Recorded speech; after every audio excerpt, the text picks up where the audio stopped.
Hello, welcome everyone. It is Monday, September 28th, our last Monday of September, and we are kind of in the middle of our toddlerhood chapter, so our quiz was not due today. It's due at the beginning of class time on Wednesday, but hopefully we're going to get through a lot of interesting stuff on toddlers. It's a really dynamic period of development today. This is just, again, another friendly reminder that your original post for your second discussion board is due on Friday. It's about your virtual child. So similar to what we were talking about when you first joined class, and thank you for adding that, Michelle. If you have not been able to finish raising your child for whatever reason, you need to contact myself or Magdalena so we can extend deadlines. Remember, your virtual modules are not worth points in our course. You just have to complete them so that you can actually do the discussion boards. The discussion board number 2 and 3 are all about your virtual child. So make sure you're up to date on that. And if you're not, don't worry, just contact myself or Magdalena, your IA, and we can extend your deadlines so that you can continue raising your virtual child, okay? With that said, I'm gonna pull up, I'm going to share my screen and pull up the lecture for today. All right. So we left off on Friday talking about different signs that you could look out for as a parent to signal to you that your toddler is ready to learn how to potty train. So I'm going to outline a couple of things that you want to be aware of. You know, a lot of this goes back to the thought that, you know, one of the first psychologists ever, Freud, said that, you know, if we learn or if we're forced into potty training too early, or we're reprimanded a lot during the process of learning how to potty train, we can become anal, as he suggested. We have a fixation at this stage, and this would make us very rigid in the way that we approach all things in life. And I'm not saying that Freud was 100% accurate, because remember, he didn't try and empirically test any of his theories. But we do know that there are some challenges that toddlers might encounter, or they might not be ready yet to potty train. And like many things today, parents are trying to teach their children to learn at an age that might not be developmentally appropriate. And by that, I mean like teaching them how to read, for example, at a developmentally inappropriate stage, or teaching them to potty train too early when they're not actually developmentally ready for it. So hold on one second. I'm trying to bring up our chat because I think something just came up in the chat and it's hiding behind all my screens. Oh, I think we're in good shape. Okay. So coming back to potty training, here are 4 ways you can identify that your toddler is ready to potty train. First of all, you know, toddlers tend to go to the bathroom very regularly. So if they stay dry, if you go to check their diaper and you just kind of put your fingers down the back of it, or you look down the back of it, and you notice that your toddler is dry, and they have been for over an hour or 2 hours, this might be a signal that your toddler is starting to hold their bladder. So they might be ready for this discipline of learning that they can, you know, hold their bladder until they're ready and use the toilet when they're ready.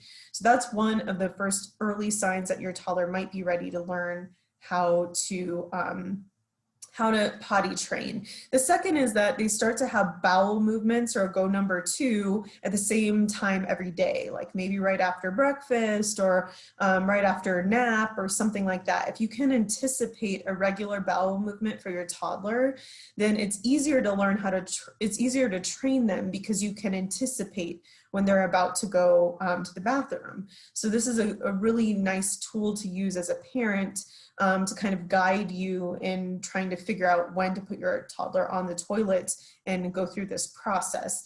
If there's increased anticipation of the event that they're gonna go to the bathroom, for example, a lot of toddlers, and I think Hattie did this in the Babies documentary, they might go into a corner or hide, or all of a sudden it might get really quiet as they go into their bedroom, because a lot of toddlers will increasingly want privacy when they're going to the bathroom.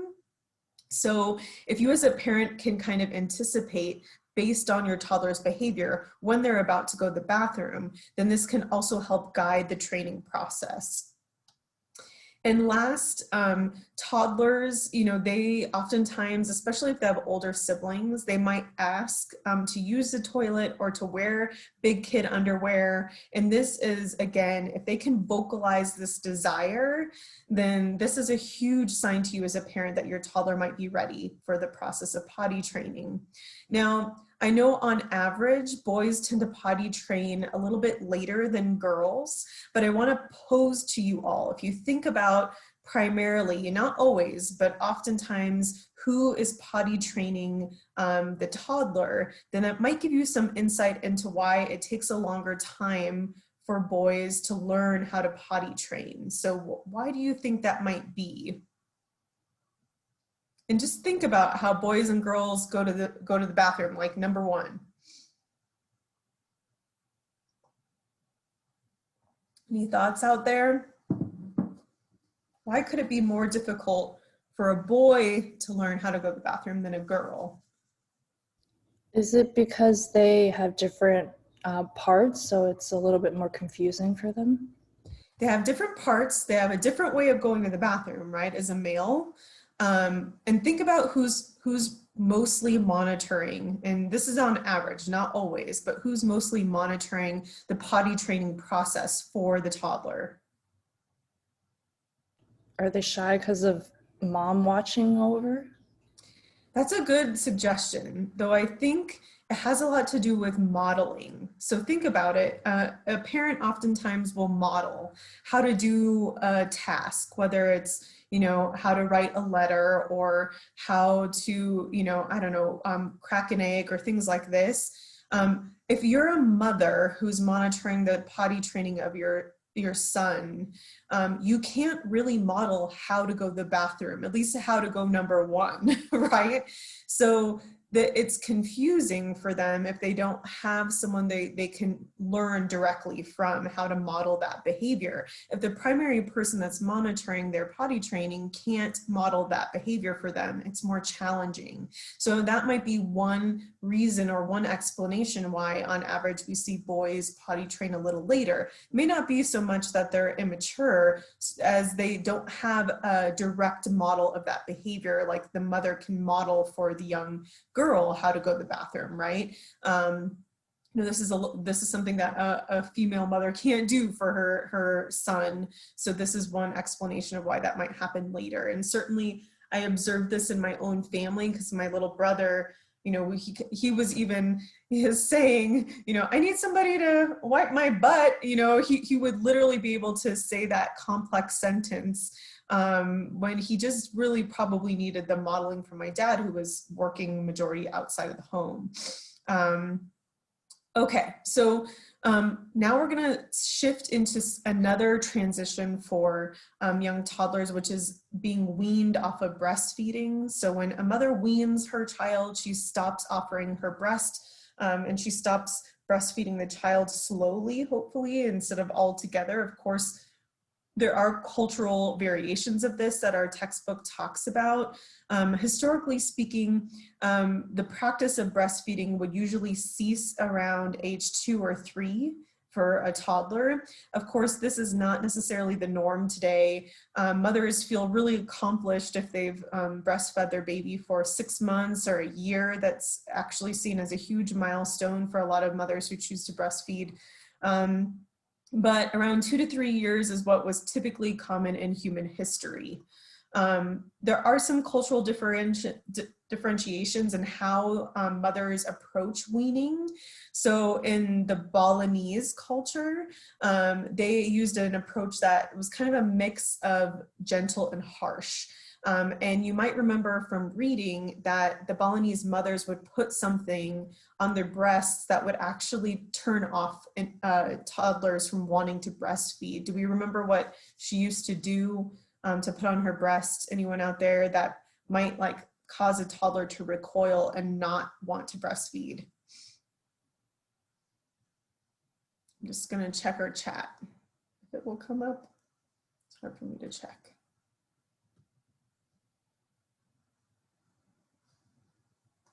Any thoughts out there? Oh, spices, there we go. And I'm now realizing that that I have some different comments in the chat. So yeah, it's like bitter tasting spices is what the Balinese woman would put on their breasts. And so initially, you know, the infants and the toddlers are really used to the breast milk being sweet to the taste. So when there's these bitter tasting herbs on the breast, they're like, ugh, you know, they get literally classically conditioned away from not wanting to breastfeed anymore. They have that bitter taste. Think about like putting that nail polish on kids' nails that bite their nails all the time, and all of a sudden it tastes like spicy or it's not pleasant, so they'll stop that habit of biting their nails. It's a similar approach with the Balinese mothers who, yeah, I'm going to put the slides on in a moment, don't worry. Who I was just checking our chat because apparently I can't see it as the same time of our slides. So let me pull up this again. Okay.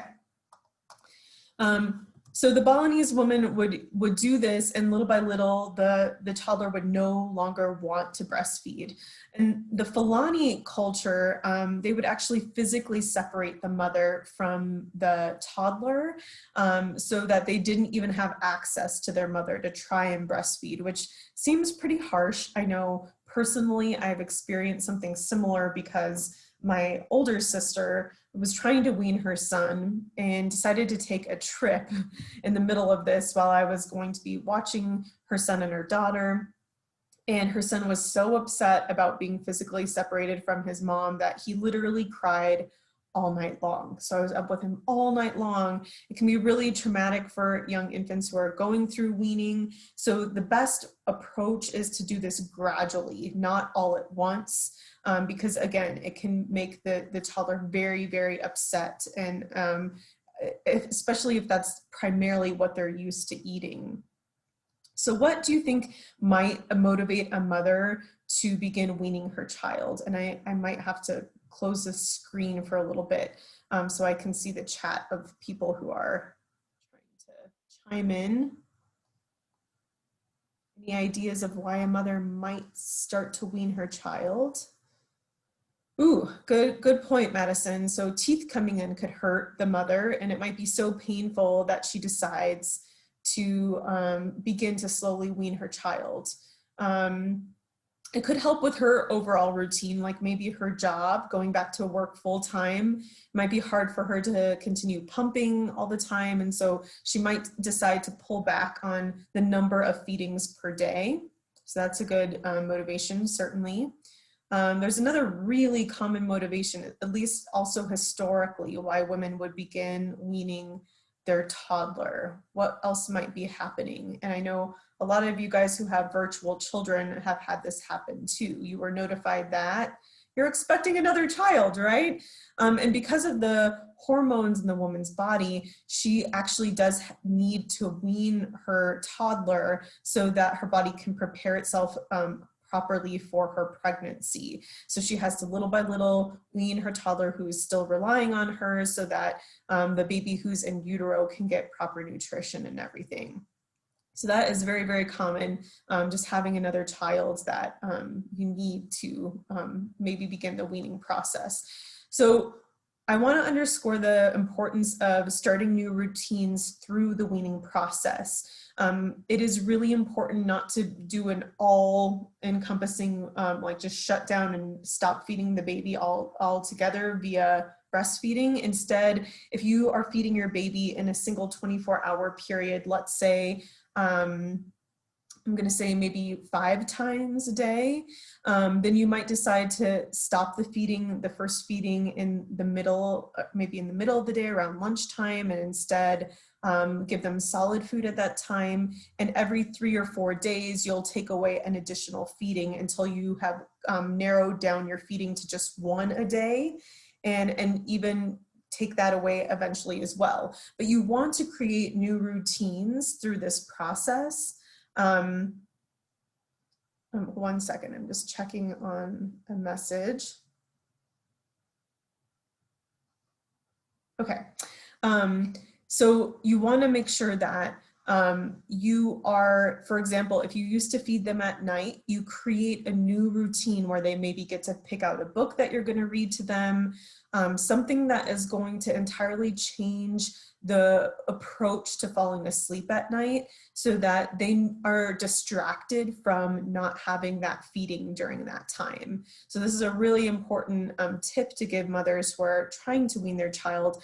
If you create new, exciting, more fun routines for the child that distract them from losing that feeding, they're more likely to transition through weaning more easily. Okay, so we're gonna shift into cognition, away from caregiving, and talk a little bit about Piaget's cognitive theory in toddlerhood. So during this stage, they're still in the sensory motor stage. You'll remember from infancy that they were in the sensory motor stage as well then. And a lot of this is the idea that young infants and toddlers are beginning to do different motor movements to get to objects they want to explore, and then they will use their senses to learn how to manipulate or interact with that object, whether it's putting it in their mouth or moving it around with their hands or smelling it. They're using their senses to learn about the world around them. So one part of sensory motor stage is stage 5, when they start to engage in tertiary circular reactions. So they'll start trying out different behaviors on things in their environment. And Piaget said about toddlers at this stage that they're like little scientists testing out their environment, observing cause and effect, to see how their actions change the world around them. And one really common example I always think of is, because it's, I think, really common for toddlers to do this, and I know the authors of our textbook talk about this with their twin children as well, is the tertiary reaction of going into the bathroom as a young toddler and batting your hand at the toilet roll. And you see that the paper starts to come off the toilet roll, so you start batting at it faster, and suddenly there's toilet paper all over the room. And this movement of you causing an effect on your environment is reinforced by the effect you see, that the toilet paper is all over the place. But this is one example of many different tertiary reactions that they learn about, whether it's like using the jack in the box and cranking it until they have that satisfaction of the jack coming out of the box. Or it could be, you know, that they're sitting at their high chair and they have a pet down below, and they just throw a food down there and the pet goes and grabs it, and they see that they can act on their environment in such a way to cause that pet to move around and try and retrieve the different food that they're, you know, putting off the side of their high chair. So that's one really common action that's taking place during the sensory motor stage, their ability to acquire these tertiary circular reactions. Another thing is they begin to mentally represent the world that they observe in meaningful ways, by like playing pretend and things like that. So we see this boy in the picture who took a towel and had it wrapped around his neck, and he has goggles on his face, and he's, you know, representing to himself that he's a superhero. He doesn't have an actual cape on or, you know, special eye device there like a superhero might have, but he's able to act like one, just using these little props to mentally represent a hero that he's trying to emulate. And children do this in a variety of ways with symbolic thought. So I think about when I was a kid, I had the shortest little hair. My hair was so wispy and it could barely grow. And my mom would put a towel on my head so that I could just, you know, go like this. So that towel was representing symbolically that I could have long hair like I saw other little girls have at daycare, but I couldn't myself grow out hair. And so we might symbolically represent these different things we see happening in the real world with props. We also do this through playing pretend, like if you don't have an actual baby bottle to use with your baby doll, you might take a block and have that represent a bottle itself as you try and feed your baby with a block that you're pretending is a bottle, right? All of this is mentally, it's representing for you the action of feeding a baby that you've seen emulated by your mother feeding your younger sibling. So the increases in symbolic thought continue to progress through toddlerhood, because remember, they're acquiring language in toddlerhood, and language is largely symbolic in many ways. It's just sounds that are strung together to provide meaning to different, sounds. Like language is just actually noise, right?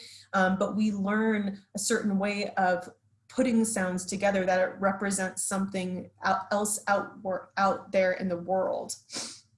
So we're going to see a video in a little bit about another concept that Piaget suggested emerges during the sensory motor stage around 18 months old or so, and is this idea of deferred imitation. It's seeing, an adult or a more expert member of your society act on an object in a new, interesting way, and then the child themselves emulating or mimicking that same action. And this can happen across, maybe just a minute span of time. You see them act on that object in a novel way, and then 1 minute later, you're doing it yourself. You're imitating that action. Or it could be weeks or days after you saw that action acted on the new object, and you yourself start to have this new behavior that imitates or mimics that action. It'll become a little bit more apparent when you see the video.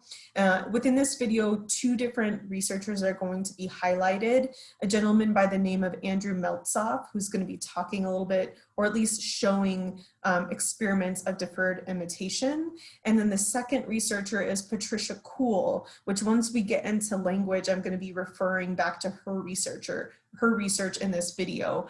Both of them are at the University of Washington, I believe, and they are giants when it comes to the developmental psychology world. Their research is really super meaningful. So I want to give you a moment to just watch what they have been doing. And of course, this was like maybe 20 years ago, this work that we're going to see, but it's very relevant to what we're learning right now in toddlerhood.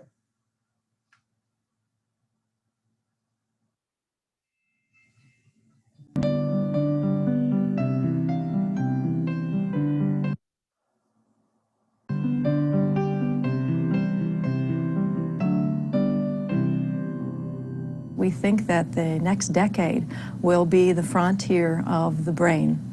Just as there were revolutions in genetic sciences and there were revolutions in computer sciences, it's now time to understand ourselves. And one of the ways to do that is to examine the unique characteristics of humans and how the brain shapes that ability. The Institute for Learning and Brain Sciences is a unique interdisciplinary institute at the University of Washington that was formed to bring together people from many different disciplines who are interested in the science of learning. Patricia Kuhl and Andrew Meltzoff are co-directors of the Institute for Learning and Brain Sciences at the University of Washington. They are both world-renowned scientists conducting groundbreaking research. There's been a revolution in our understanding of what's happening in the first 3 years of life. Scientists now think that children learn more in the first 3 years of life than they ever do again in any other 3-year period. The little child from 0 to 3 is making phenomenal progress in emotional development, in social development, linguistic development, and so forth. Watch this. The babies are learning a lot by watching us, and so we wanted to test imitative learning in the laboratory and have developed little toys like a dumbbell toy that you can pull apart and put back together. Again, pull apart and put back together. And we do research where a baby comes in the lab and is naive and doesn't know what to do with this toy. We demonstrate what to do with it and then put it across the table and see if the baby will copy us. We have a panel that you can lean down and touch with your forehead. It's a totally novel act. The babies don't do that on their own. But we can show the baby what to do with this device and then present it to them and see if they'll imitate, see the power of learning right in our laboratory. Thank you. When I was a graduate student, there was no measure that allowed you to assess what was happening in an alive, awake brain. What's happened in the last decade is that the newest measures can be applied to children. One is this event-related potential recording, where the babies wear a nylon cap, and inserted in the cap are these little electrodes that just sit on the scalp, measuring the brain waves that are coming through the scalp based on the activities that are going on in the brain. So when a sound change occurs, like from ba to pa, or when you hear two different words, the brain has a characteristic signature brainwave that you can measure. So this allows us to take brain measures early and use those brain measures predictively. At 6 months, all of our babies are citizens of the world, meaning they can discriminate all the sounds of all languages. And that's a remarkable feat because you and I can't do it. But between 6 months and 12 months, something fairly dramatic occurs. By 12 months of age, the babies can no longer discriminate the sounds that don't belong to their native language. Now that's all happening before you hear any words whatsoever, because first words occur at about 1 year of age. So our question was, what's going on during this period between 6 and 12 months? 小狗西西，小狗西西的嘴巴，你看，The experiment that we devised was to say, well, what happens if an American baby acquiring English comes to the age of 9 months, and all of a sudden we bring them to the laboratory, and for 1 month we present them with graduate students who happen to be native speakers of Mandarin Chinese. And they're just talking and playing. They read books in Chinese, and they talk about toys in Chinese. So the impressive finding was that the children who'd been exposed to about 5 hours of Mandarin Chinese were as good as the children in Taiwan. They had remarkable abilities to hear this just extremely subtle contrast. This sound distinction and the brain measure showed that the brain reacted differently than children in the control group. The children are so curious about the world that when we sit across the table and test the children, it's really a stunning and heartwarming experience every time that you're in front of a baby. That's a fresh little mind that's looking at this problem for the very first time. If you go slowly enough, you can just see the wheels clicking inside their head. But at the same time that we scientists are looking at the children, what we see is a little scientist and the child looking back at us. I mean, we're sort of nose to nose. We're looking at them, trying to understand what's going on in their world, and the children are looking at us, trying to understand what's going on in our world. Good job. All right, let me close this up so that I can get us back to our lecture. All right, so what we saw, at least with him working with that toddler, with the different toys, we saw an exact example of deferred imitation. He had some interesting toys that the child had never seen before. He acted on them in novel, unpredictable ways. And then when the child was given an opportunity to act on that same toy, they emulated or they mimicked the exact same action that he did with the toy. So that's an example of deferred imitation. When a child sees a live demonstration of playing with these new toys, they learn that action much more readily than if they saw that demonstration on a video, for example. So we know that toddlers have what's known as a video deficit at this age. Still, they don't learn as well if the demonstration is not live, if it's on, for example, a recording or a TV show, for example.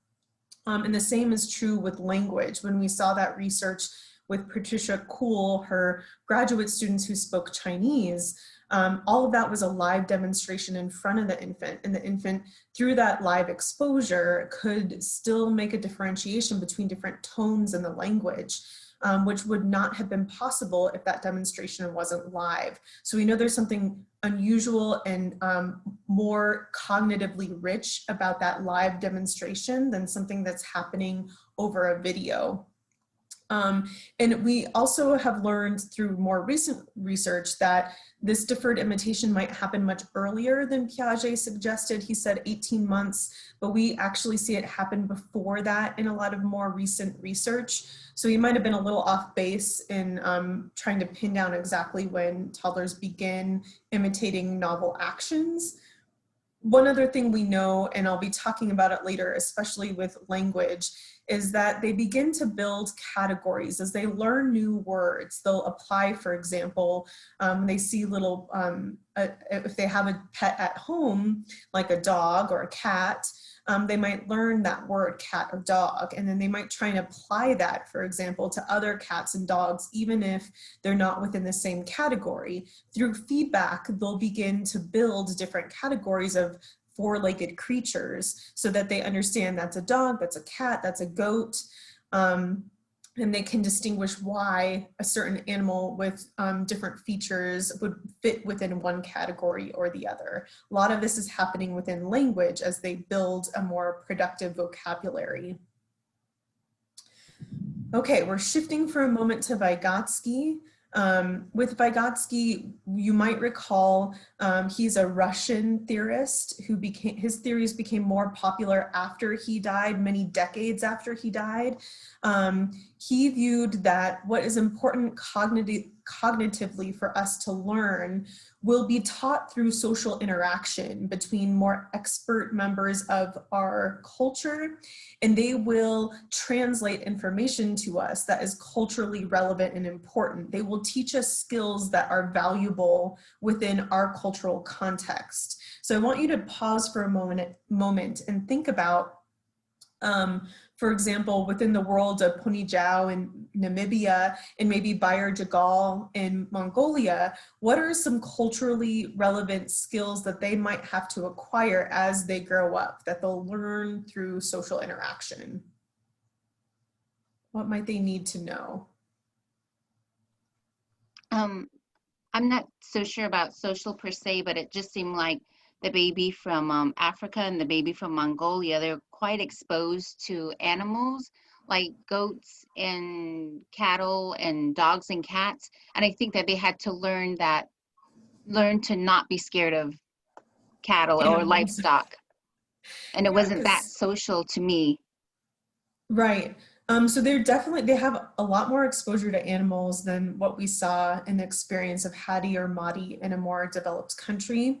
And especially with Bayer Jagal, we saw his mother like clean a dead animal, and he was kind of part of that process. So he might learn at a fairly young age how the proper way to clean a carcass of an animal. He might learn how to milk a cow at a very young age, whereas, you know, this might not be a culturally valuable skill for you or I, but it's going to be a way that he's contributing to the household in his own home. And when we think about Pony Jiao and the different experiences she was exposed to a lot of animals, but she was also observing various skills that women were doing in her community. She didn't have as much exposure maybe to hunting, for example, because she wasn't out with the men out on a hunt. But what might she learn just in observing and interacting with the women and her peers back in the village? What might be valuable for her to learn how to do as she grows up?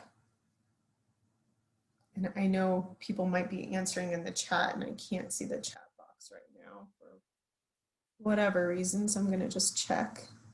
So yeah, balancing, obviously, you know, there's motor movement that's very valuable and sophisticated within her culture, without a doubt. What other things are the women doing in her community? What is she going to learn is important for a woman to know how to do within her culture? Yeah, how to care for children, right? There's very specific ways, like you might recall how they didn't have diapers on. So when the child went to the bathroom, there was a very particular way that you cleaned up after that child who just went to the bathroom. feeding children, how to make meals. You know, all of these things are very valuable skills that as a woman in her village community are likely going to be skills she needs to acquire because they're culturally meaningful to her. So I'm going to pull back our slides up for a moment. And when we think again about, gosh, so tiny. Okay, there we go. Let me get back to this. To Hattie and Madi that were in San Francisco in Japan, what are some activities they do that convey what is important for them to learn as young children? What are some things that might be valuable for them to know or learn within their cultures?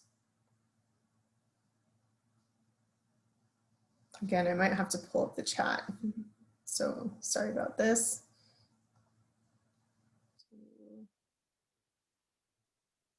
So doing a lot of puzzles or reading. I think what Jonathan is tapping into is the importance of learning and education and being successful, maybe self-sufficient one day. There's a lot of emphasis there on cognitive stimulation, trying to expose them to tools that are going to help them learn, you know, various understandings of the world around them in a more complex way. So obviously there's a very huge emphasis here on education and success and things of that nature within the cultural context of Japan and San Francisco.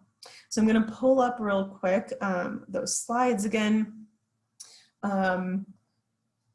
All right, so we know, for example, when we think about learning through social interaction, because that's what Lev Vygotsky thought was so critical, is that we learn through interacting with others. And so we saw this a lot with Pony Zhao and the other children in her village, right? That she was constantly interacting with them, learning new abilities, like how to balance things on her head, in this exchange between the people in her village that were more expert than she was. And it, again, is always the culture that's going to dictate the skills that are most important for a child to learn. So when it comes to, you know, more developed countries, we learn through preschool that, you know, gaining the skills or the emergent literacy that will allow us to eventually read is really valuable. That's conveyed through all the different types of manipulatives and the time that maybe daycare or preschool teachers you know, set aside for teaching these valuable skills. This is obviously really important in our culture to be literate. Now, here's a picture of Lev who, you know, passed away at a very young age, I think at 40 or just before the age of 40. And he famously said, what a child can do today with assistance, she will be able to do by herself tomorrow. So he believed that providing children with support, with assistance to learn new skills is really important, because if you just give them a little bit of support, or what he would call scaffolding, then they will little by little take over that support that you give them and learn how to acquire or do this skill entirely independently on their own. He defined this term we know as zone of proximal development. And the zone of proximal development is shortened to ZPD. And I like this image here that's depicting what the ZPD is. So on the right, we can see this black part of the arrow are things that a toddler would never be able to do no matter how much help you give them. Like, they're not going to be able to type a 5-page paper, for example, because they just won't have the developmental ability to type something and pay attention for that long. It's totally outside of their zone of proximal development. Similarly, toddlers can walk, they can climb up a chair all totally on their own. They don't need any help. So that's not part of their zone of proximal development either. That represents that clear part of the arrow. But right in the middle is that sweet spot. It's that area in which you can help them to accomplish a goal, like maybe it's tying their shoe. They won't be able to do that on their own. In fact, developmentally speaking, it's more appropriate around the age of 5. But maybe you teach them little parts of it, and as time progresses, they can take over how to make the rabbit ears and then how to tie them together. So providing them some of that support, that scaffolding, is going to help make them more successful in the future with that task, that they can't quite yet do it all on their own. And I think something just came up in the chat. So one second as I have to shut this down. Man, it's tricky. They're asking if that area has a specific name. The ZPD? I believe, let me see. Sorry, I might need you to just, so I don't have to keep shutting this down, Magdalena, I might need you to just relay the chat to me. Yeah. Oh, I think Madison, is that what you mean? The ZPD? Oh, is if the shaded area on the arrow is this ZPD?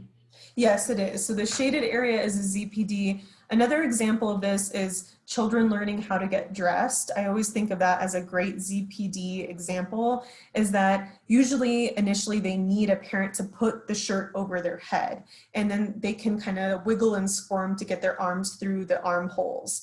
And over time, they'll figure out how they can locate the head of their shirt and push it over their head, but they might still need a parent to take the shirt over their shoulders so that they can squirm into the armholes, right?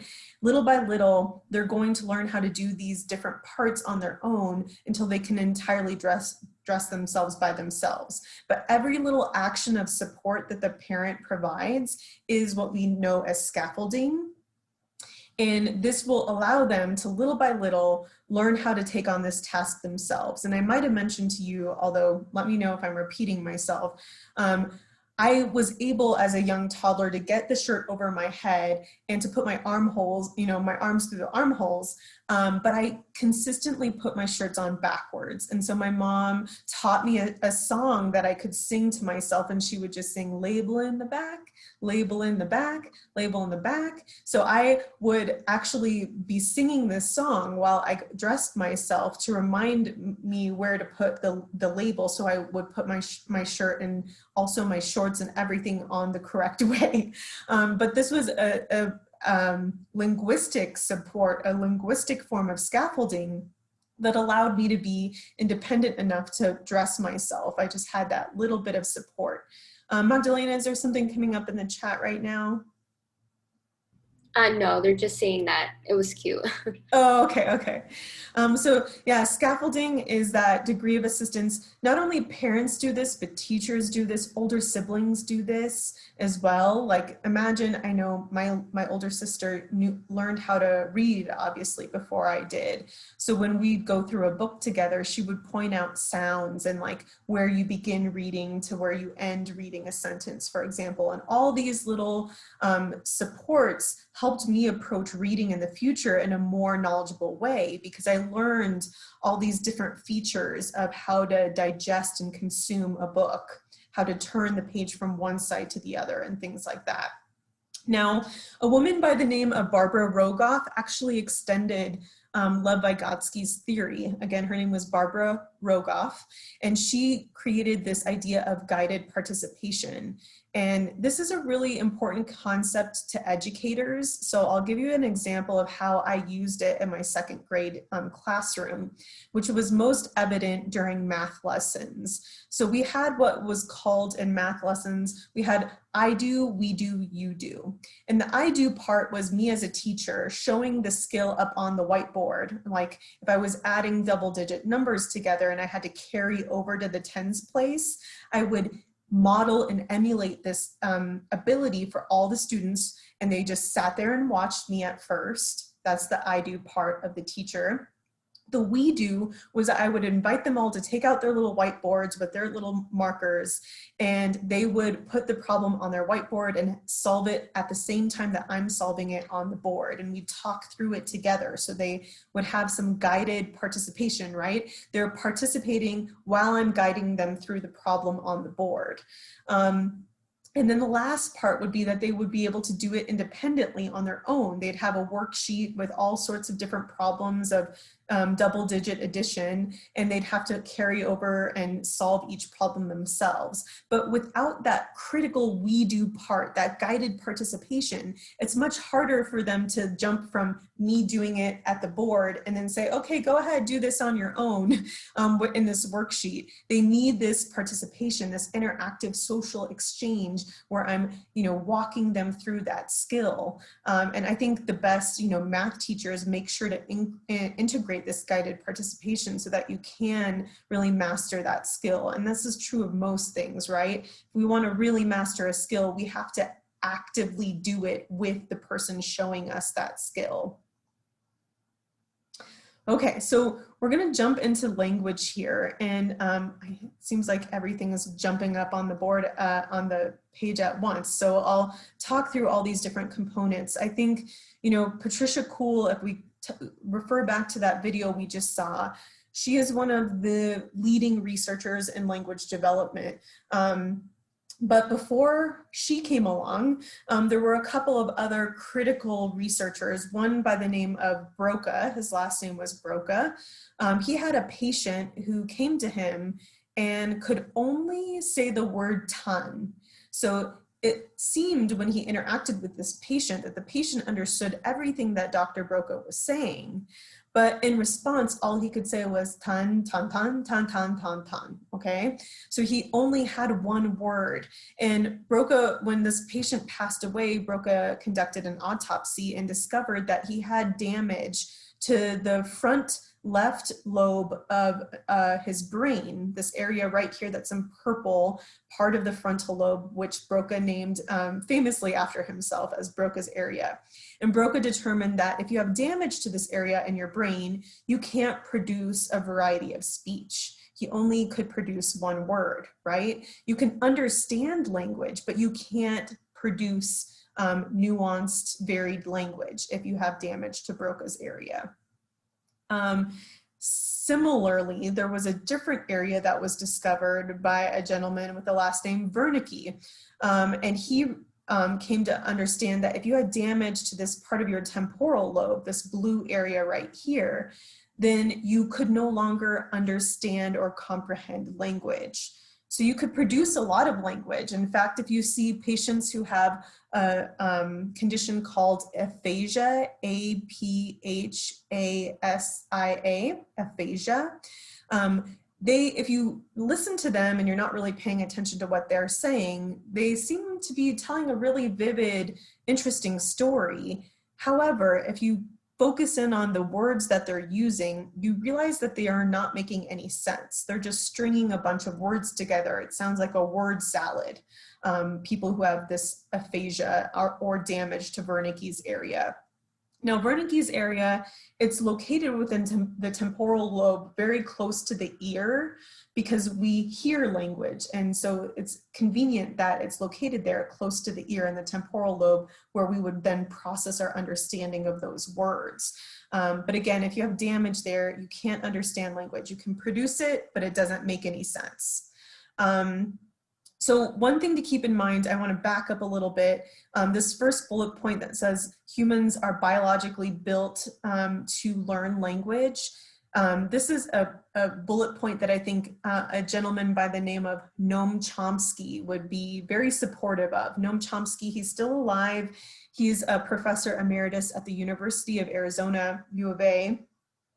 And he suggested that children are wired. Doesn't matter how much language you hear, you will acquire language if you have some exposure to language, because our brains, even our bodies, we have this unique vocal apparatus that can produce varied sounds. And other animals, sure, they communicate, but it's not as complex as our communication, just based on the way that our brains are wired and our vocal tract is how it's constructed. So keep that in mind, because it's going to come up later in this same chapter.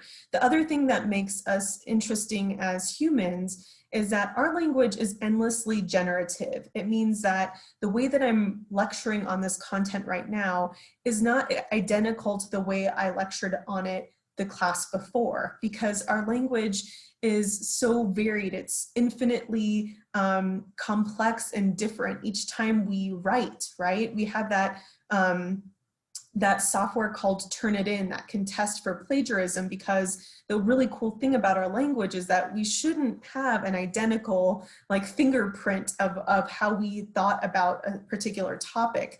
Our language is so unique that it couldn't possibly identically emulate somebody else's language. It's so generative. Even in trying to convey the same idea, we will select different words and put them in a different order because our language is so generative.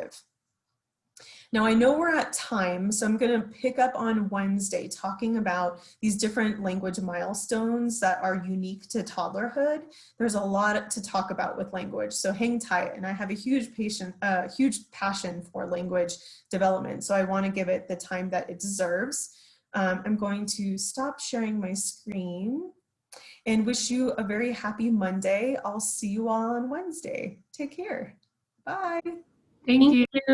You're welcome.